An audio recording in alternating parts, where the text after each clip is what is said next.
Is this connected to the mess that we see in this market over the last few days?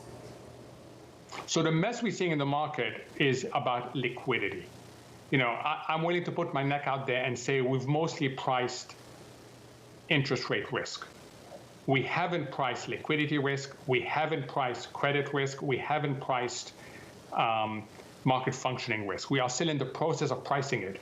But what we are seeing happening is liquidity risk. Liquidity risk is being priced in, and people are realizing that the days of abundant and predictable liquidity are gone. And now you have to manage to a much different liquidity paradigm.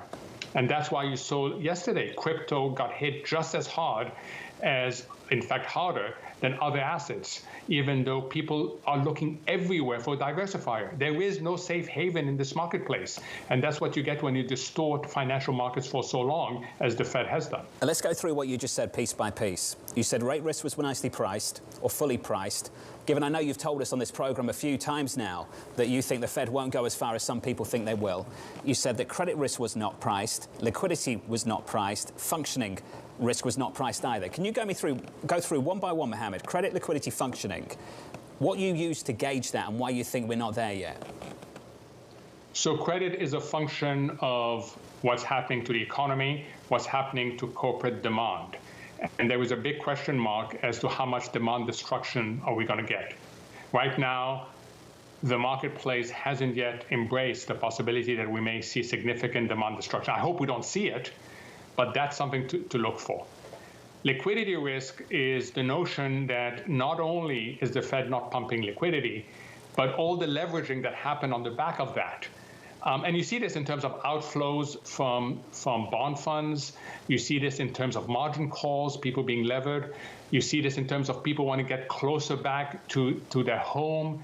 The home bias is developing, and you're seeing this in terms of risk aversion. Even people who believe that there's significant value now in certain places are waiting on the sidelines.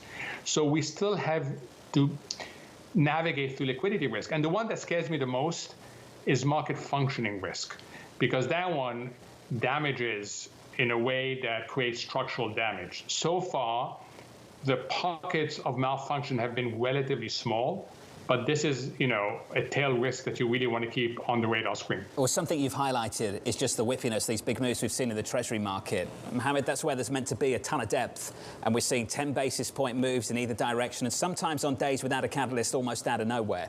Is that evidence of the kind of concerns that you have?